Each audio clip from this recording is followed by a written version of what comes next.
This was a good week of chapters with the return of Black Clover this week, so we have even more chapters to discuss. So we'll be starting off with One Piece, chapter 1055, and this was a good chapter showing the continued battle between Green Bull and Momo's resolve to be able to defend the land of Wano without the help of outsiders. Both a good point to stand on, but also a slight bit naive. We also get to learn more about Wano from Oden's father and see that Law and Robin are following him to find the road poneglyph, and we learn that Wano used to be flat on sea level. It was on the ground with the mountain, Mount Fuji, I believe, being a lot bigger than it already is. And then we find out 800 years ago that there was a wall of rock that was built around the island that had just appeared. Oden's father does not know where it came from, but the wall of rock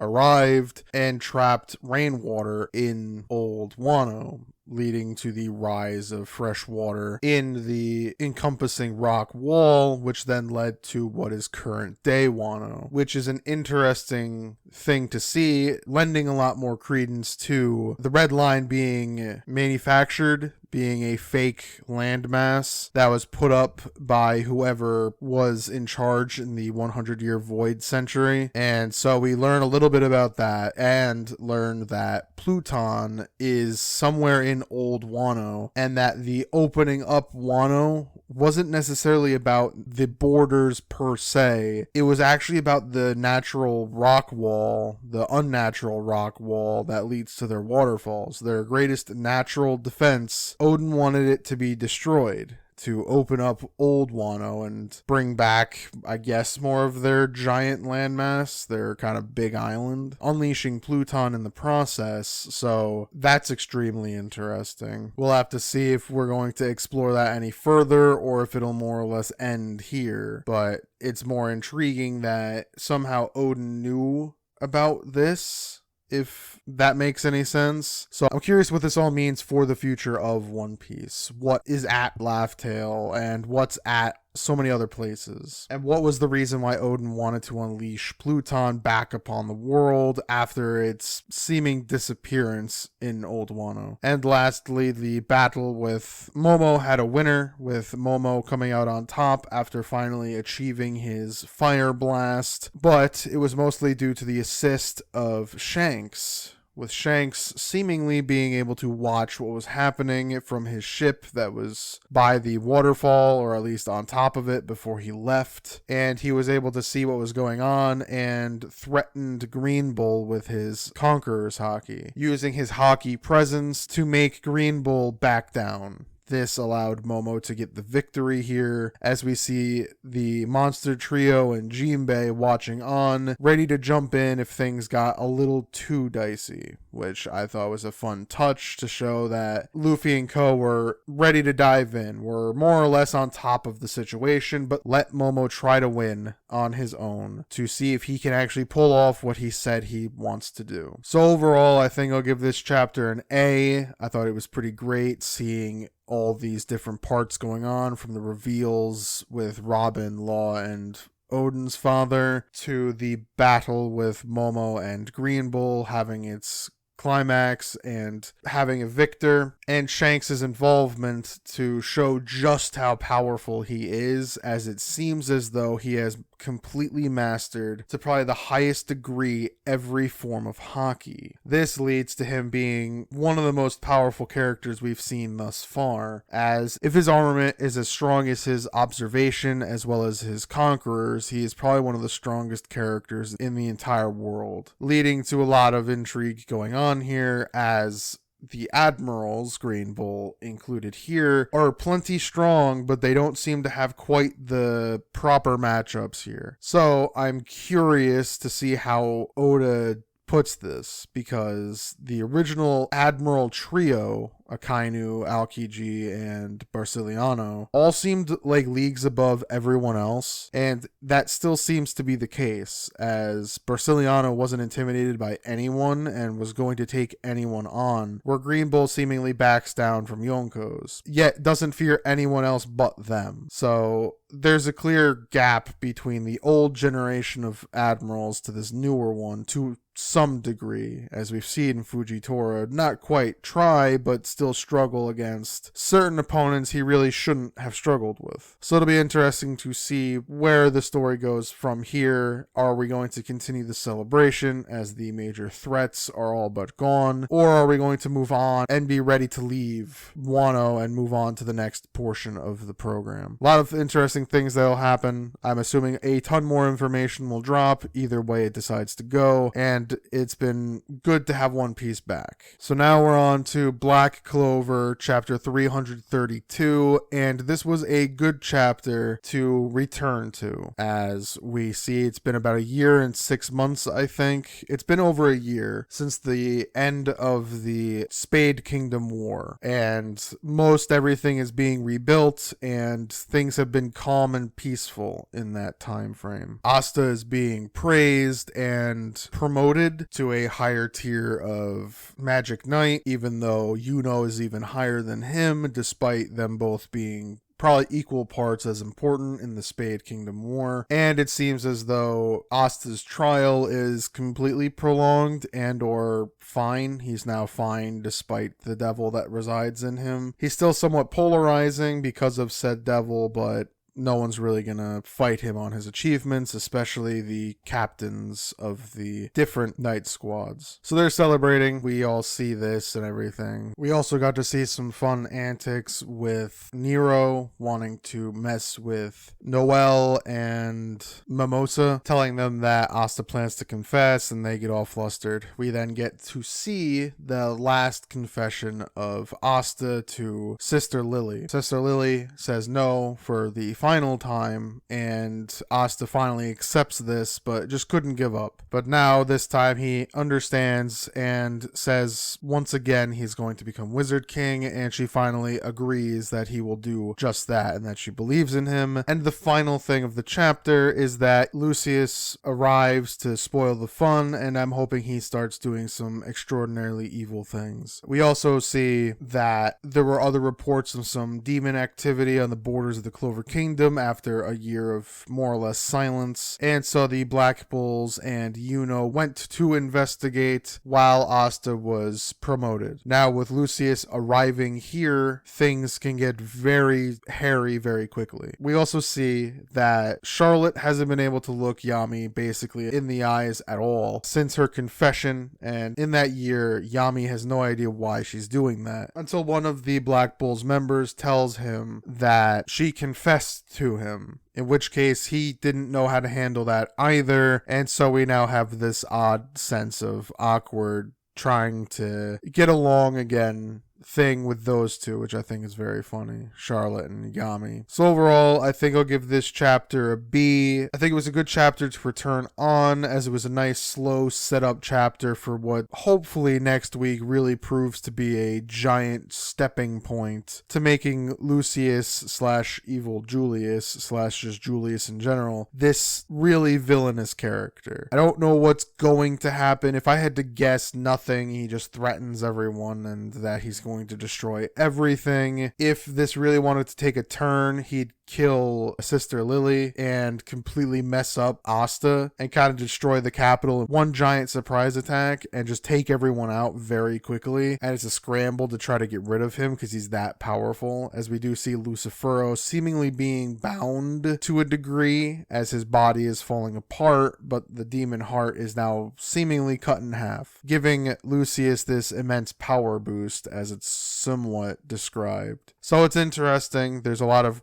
interesting things happening, and as for this chapter, it was nice just to see it all again, so hopefully it really explodes into high gear in the next chapter. Now we're on to Mission Yozakura Family, chapter 141, and this was a good chapter showing the eldest brother and the spy association leader tracking down more of the Momo little brothers in this grand library. They discuss reading an older book that was well popular for them and arguing about how they interpreted the endings both before and now. It's very funny as they keep switching sides and neither one can agree. They find out where the other little brothers are, and the Spy Association head plans to take them out without the help of the eldest brother because he's too destructive. We get to see his powers in action and see just how strong he is until the older brother was able to get rid of all of the Momo little brothers and destroy them in one fell swoop, revealing that the bomb was within this cluster of people. So they have the bomb now and they have to find a way to destroy it without setting it off. We then get a hint that Momo knew this would happen and kind of predicted that this would be about where they'd find the bomb and is probably going to set it off now. I couldn't even tell what is going to happen with this because Momo continues to shift what he's all about. So the next chapter should be very interesting as Momo continues to be the best thing that has happened to this series. So overall, I think I'll give it a B. It was good seeing the overpowered might of probably the top 2 spies in the entire universe and seeing just how powerful they are as they were able to get rid of all of these creatures with absolutely no fuss and were able to discover the bomb. Now, Momo's motivations are still very much unclear, and seeing that he predicted how this was going to go leads that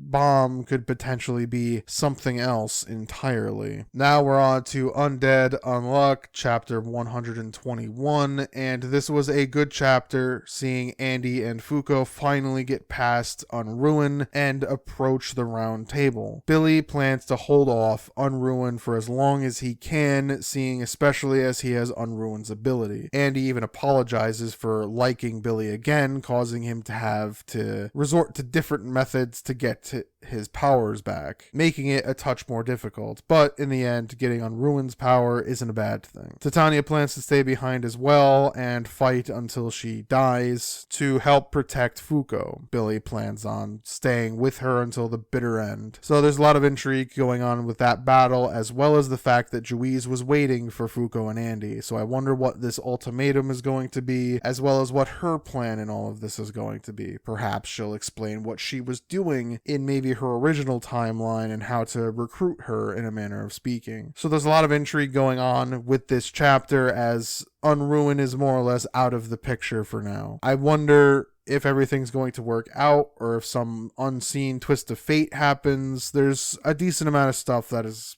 going to happen, and I'm very curious at how that's going to work. So overall, I think I'll give this chapter a B. It was good seeing Andy and Fuko finally making it to the round table, as well as seeing the fact that Juiz is going to add some level of complication to this whole thing. Is it that she just wants to give them the last bit of information they need to recruit the very last member of the original union, or is there going to be some unforeseen trial to be added to Fuko's eventual need to find a way to stop Ragnarok and defeat God? We also got a nice reconciliation portion with Billy and Titania to allow them to have one final kind of reunion before they eventually fight an unkillable machine to the point that neither one of them will be able to quote-unquote survive. A lot of intriguing stuff, and it'll be very interesting to see how it continues to fare. Now we're on to Mashle, Magic and Muscles, chapter 118, and this was a good chapter seeing the continued battle between the frat guy and Rain, as it seems as though the frat guy, Innocent Zero's child, is crazy, as we all kind of already knew, but he's even more insane than we had initially thought, as he's able to pull off whatever he wants and is overpowering Rain. We also find out that all of Innocent Zero's children had given up their hearts to Innocent Zero, leaving it that they had to make demon hearts to replace the function. And as long as they get Innocent Zero's blood, they will continue to be as powerful, because the only way to really kill them is if they run out of magic, which is easier said than done because the blood replenishes their magic. So that is why the original group of divine visionaries could not defeat them, because they do not have an endless supply of magic, where Innocent Zero's children do. So they battle. Rain is on the back foot pretty much the entire time as we get to learn more about Rain and Finn's backstory, as they were orphaned very early on and their family was very much unhelpful in their situation. We get to see more of Rain's resolve, seeing that he plans on trying to have that all orphans can live equally as normal people, no real different than what Mash is doing. And so we see that his resolve is tested here, and he will continue to fight tooth and nail until his dream is realized. So we got to see his sort of motivations and what he's doing all of this for. I imagine Finn will play a very key role in Rain winning this fight in the end with whatever level of healing magic he has. So overall, I think I'll give this chapter a B. It was good seeing the continued battle between Rain and the frat guy, seeing that their powers are similar, but there is a clear power difference, and that Rain is very much on the back foot. Each of them uses their god release of their magic, and it's rather funny that the Innocent Zero child has Athena as his god for combat, and Rain is Ares. So I thought that was a pretty interesting thing to have happen, as well as seeing that Athena had beaten Ares. So we'll see how this battle continues to go, as Rain was able to get up from a lethal hit and continue to fight. So we'll see if Rain is able to pull it off on his own, or if he'll have to finally cave and ask Finn for help. That's what I'm assuming will happen, and they defeat him together. We didn't get any of the other battles going on right now, but that's fine. We got to hyper focus here, and perhaps we'll go to another one in the next chapter or so. So now we are on to Sakamoto Days chapter 81, and this was a good chapter, seeing the continued development for Shin and Akira as they are now teaming up to take on the elderly teacher who seemingly does know something about the database. She explains that the three others that tried to learn about the database failed, and that those looking for the database should not be doing so, and she does not like to see her assassins get killed, the students she trains, which is rather funny, more ironic. And Shin explains that he needs to find the database because he needs to find Slur. She isn't super thrilled with this because everyone's seemingly obsessed with Slur, and she again doesn't want to see her students get killed, despite the irony of training assassins. And so Shin continues to explain that he wants to find the database to help protect those that are important to him. This seemingly pulls at the older teacher's heartstrings, and she relents and decides to give him a more or less advanced test to see if he's worthy of being able to handle this responsibility, as she had explained that the way she is currently and the fact that Shin can hardly do anything, he would be dead meat in Slur's hands, so it's best to give up on the crusade that he's on. So she's giving him the test to see if he can land one hit on her, and if he can do that within 24 hours, she will then reveal what she knows about the database. Akira decides to join in on this assignment because she now realizes she can get some information on her family member, which is the third member of the delinquent trio back in Sakamoto's time. And we find out towards the end of the chapter that the invisible guy also wants to take part in this because of his own reasons, most likely doing with his brother, who most likely probably found a phone to try to call for quote-unquote help, or it was Slur's men trying to convince another recruit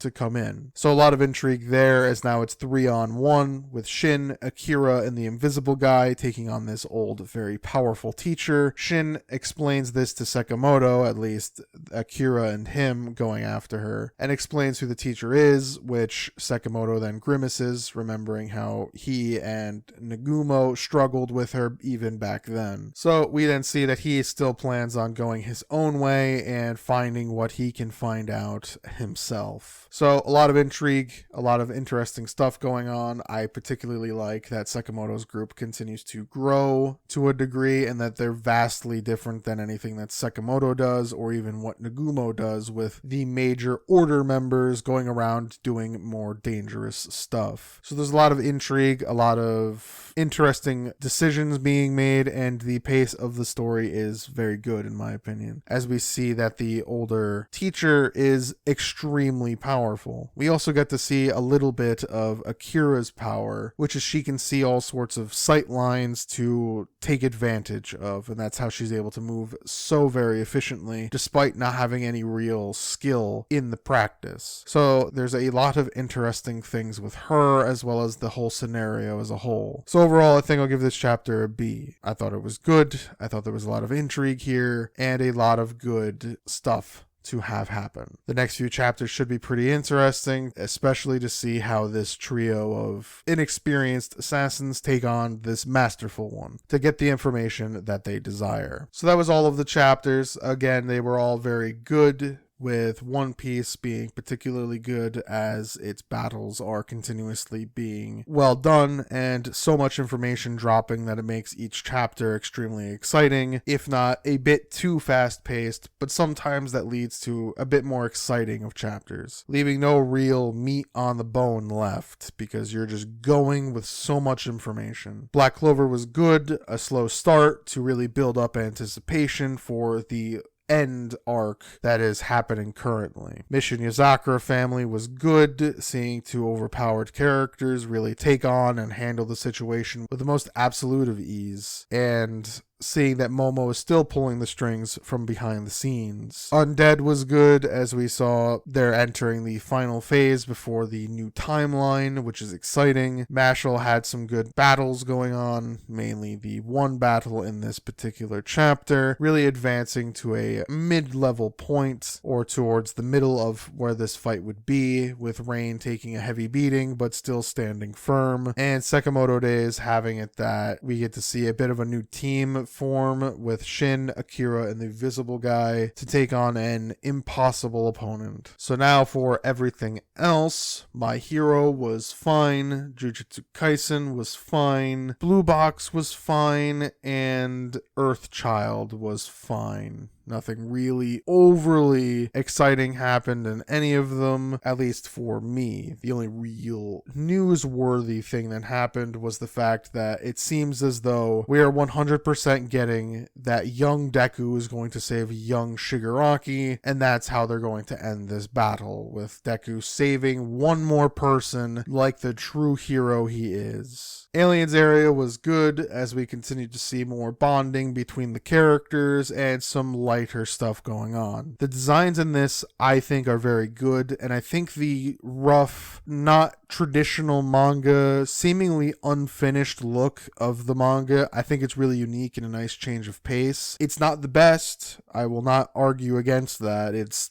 sloppy in many places and isn't all that clean, but I think it adds a lot of character to it and makes even the aliens look a little bit more unsettling because of its messy nature. But the chapter itself was good, as it built up a couple of the other characters with the continued work going on with policing the different aliens. Doron was good, as the battle continues and it looks like all the samurai officers were able to defeat the major villains up to this point. So I am curious at how the villains are going to take advantage of this now, as it seems as though most of the villain officers are down, and I don't know how much more the villains have in the tank for now. The Mononoke seemingly might be on the back foot, but who's to say? But for now, it's pretty good still. The battling is pretty fun, and I'm interested to see where it goes. Super Smartphone was interesting, as what I thought was going to happen last week didn't, as the big guy was just simply arrested because he's a bit too gullible, and the temptation of the superphone was too much for him, as he gave himself up and most likely was able to lose the superphone in the process. Still, some interesting concepts being thrown out here, as the main character was caught by one of the main villain's henchmen that was still around, looking to get information on him, as we see that they do still plan to get rid of the big guy, so there's still a lot of tense things going on in this series, so it should still be pretty good. And P x6 was good, as we got to see the two battling combatants in the last two chapters meet up and reconcile what had happened, as the shy siblings' friend had gracefully left the piano world feeling more or less satisfied. The two ladies, Mimin and Mimin's crush, in a manner of speaking, the one odd pianist, seemingly talk,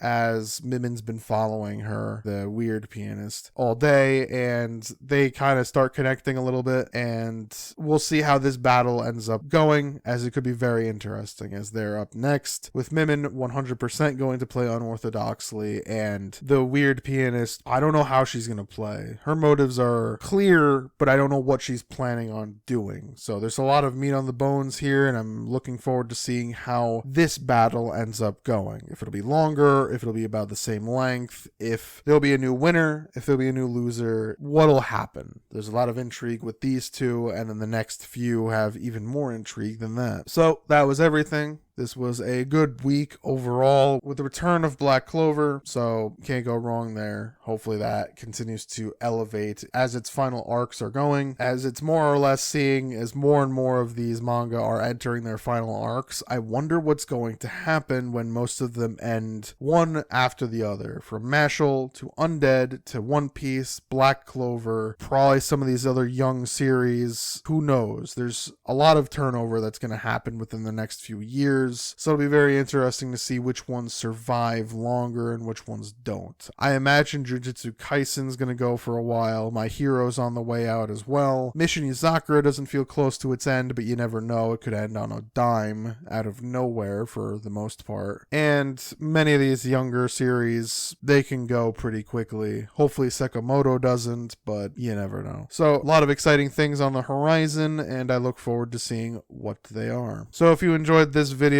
please leave a like, and as always, thank you for watching.